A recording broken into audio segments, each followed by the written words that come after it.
Alhamdulillah.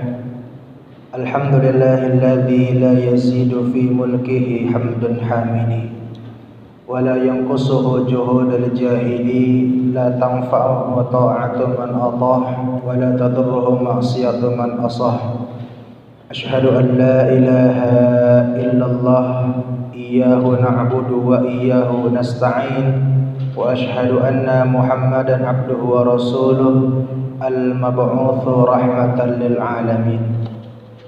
Allahumma salli wa sallim wa barik wa karrim ala khatamin nabiyyin wa imamil mursalin sayyidina wa maulana Muhammadin wa ala alihi wa ashabihi wa junudihi wa ansarihi wa man da'a bi da'watihi wa istanna bi sunnatihi ila yaumi liqa'i rabbih.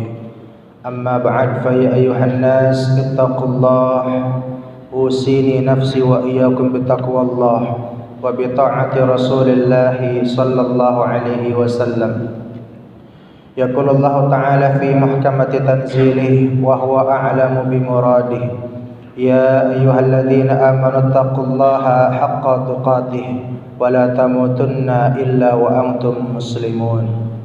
Wa qala nabiyyukum Muhammad sallallahu alaihi wasallam, man kana yu'minu billahi wal yawmil akhir falyakul khairan aw liyasmut. Sadaqallahul azim wa balagun nabiyul habibul karim wa nahnu ala dzalika minasy syahidin wasyakirin walhamdulillahi rabbil alamin. Ma'asyiral muslimin, jamaah salat Jumat Masjid Al-Amin Kementerian Keuangan yang dirahmati oleh Allah Subhanahu wa taala. Ba'da tahmid was salawat, maka khatib berwasiat bagi diri pribadi dan bagi jamaah. Ingat, setiap hari Jumat adalah hari raya umat Islam. Setiap hari Jumat kita duduk berkumpul di satu masjid bukan untuk istirahat siang, bukan untuk tidur duduk sender, bukan untuk main handphone, tapi kita hadir salat Jumat. Mudah-mudahan sepulang Jumatan nanti bertambahlah rasa takut kita kepada Allah. Dan ingat, setiap hari Jumat ada dua waktu mustajab. Allah bukakan pintu langit seluas-luasnya. Yang pertama, ketika khatib duduk di antara dua khutbahnya. Yang kedua, selepas sholat asar di hari Jumat. Gunakan dua kesempatan emas tersebut, sisipkan doa. Mudah-mudahan wabah pandemi ini segera berakhir dan kebangkitan Islam segera terwujud. Ma'asyiral muslimin rahimani wa rahimakumullah. Dalam kitab Musnad Imam Ahmad ada sebuah hadis yang diriwayatkan dari sahabat Abu Ayyub Al-Ansari radhiyallahu anhu. Abu Ayyub Al-Ansari, beliau adalah orang yang diberikan umur panjang oleh Allah Subhanahu wa taala.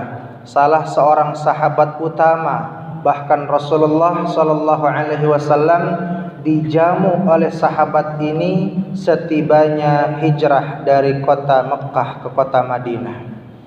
Abu Ayyub Al-Ansari mengatakan, ada seorang laki-laki menghampiri Rasul sallallahu alaihi wasallam. Kemudian laki-laki tersebut berkata, izni wa aujiz, wa fi riwayatin allimni wa aujiz.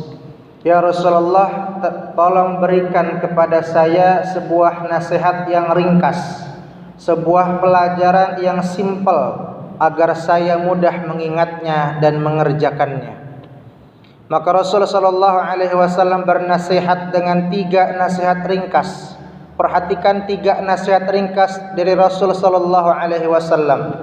Yang pertama, idza qumta ila salati, ketika kalian hendak mendirikan salat, maka jadikanlah salat itu seolah-olah adalah salat terakhir dalam hidup kita.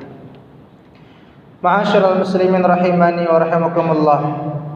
Yang pertama, ketika hendak mendirikan salat, jadikan salat tersebut seolah-olah adalah kesempatan terakhir yang Allah berikan. Dalam hal ini Rasulullah sallallahu alaihi wasallam menasihati kepada kita bahwa ibadah tidak boleh dikerjakan asal-asalan. Ibadah tidak boleh dikerjakan hanya sebatas menggugurkan kewajiban. Tapi ibadah setiap kali ada waktu dan kesempatan, maka ibadah tersebut haruslah dimaksimalkan dalam praktek pelaksanaannya. Tidak terbatas hanya ibadah sholat, ibadah apapun yang ingin kita kerjakan.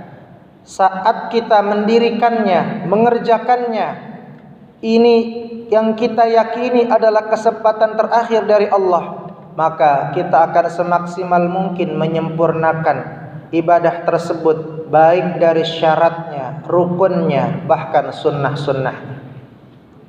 Yang kedua, Rasulullah sallallahu alaihi wasallam bernasihat dengan nasihat yang ringkas, wala takallam bikalamin ta'tadhiru minhu ghadan. Jangan kamu berbicara dengan pembicaraan yang kelak kamu akan meminta maaf di hari yang akan datang. Jangan kamu berucap dengan ucapan yang kelak kamu menyesal sudah mengucapkan hal tersebut. Nasihat yang ringkas kedua ini menyadarkan kepada kita bahwa seorang mukmin harus sangat pandai dalam mengendalikan lisannya. Karena dalam peribahasa Arab disampaikan, al-lisan saghirul jirmi kabirul jurmi. Lisan itu kecil bentuknya, namun besar dampaknya. Bahkan Rasulullah sallallahu alaihi wasallam bersabda pada muqaddimah tadi kami sampaikan, man kana yu'minu billahi wal yawmil akhir falyakul khairan aw liyasmut. Siapa orang yang beriman kepada Allah, beriman kepada hari akhir, maka hendaklah dia berkata yang benar. Kalau tidak mampu berkata yang benar, lebih baik diam saja. Di zaman modern seperti sekarang ini, bukan cuma lisan yang harus kita jaga, tapi tulisan-tulisan kita, status medsos kita, postingan medsos kita, jangan sampai melukai hati perasaan orang lain. Karena setiap lisan, setiap tulisan akan diminta pertanggungjawaban di hadapan Allah Subhanahu wa taala. Yang ketiga, nasihat ringkas dari Rasulullah sallallahu alaihi wasallam, wajmi'il ya'sa mimma fi aidin nas. Jangan pernah berharap dengan apa yang dimiliki oleh manusia. Terkadang ketika kita memiliki sebuah kebutuhan, kita pandang seseorang di sana yang memiliki jabatan, apalah lagi dia teman baik kita, kita yakini pasti orang tersebut mampu menyelesaikan urusan kita, mampu menolong kita. Namun ketika kita utarakan maksud dan tujuan ingin mohon bantuan, ternyata hanyalah harapan sia-sia yang kita dapatkan. Karena seorang mukmin tidak boleh meletakkan harapannya kepada manusia. Berharap kepada manusia adalah hal yang paling pahit di dunia ini. Ma'asyiral muslimin rahimani wa rahimakumullah, itulah 3 nasihat ringkas dari Rasul sallallahu alaihi wasallam, bahwa yang pertama, ketika kita hendak mendirikan salat, fasalli salatan muwaddi, jadikan salat kita tersebut seolah-olah adalah kesempatan terakhir yang Allah berikan, maka maksimalkan dalam praktek pelaksanaan. Yang kedua, nasihat ringkas dari Rasul sallallahu alaihi wasallam agar kita bisa mampu mengendalikan lisan kita. Karena ucapan yang keluar dari lisan, baik ucapan tersebut akan mendatangkan pahala dan kemaslahatan. Ucapan tersebut buruk keluar dari lisan, hanya akan mendatangkan dosa dan permusuhan.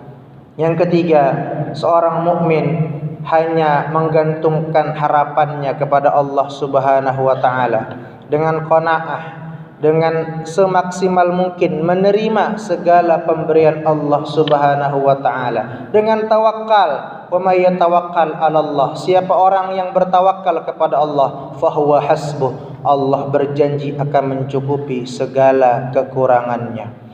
Wa tazawwadu fa inna khaira zadi taqwa, berbekalah kalian, sungguh sebaik-baiknya bekal adalah takwa. Barakallahu li wa lakum fil Qur'anil azim, wa nafa'ani wa iyyakum ma fihi minal ayati wa dzikril hakim, wa taqabbalallahu minni wa minkum tilawatahu innahu huwas samiul alim. Wa qur rabbighfir warham wa anta khairur rahimin.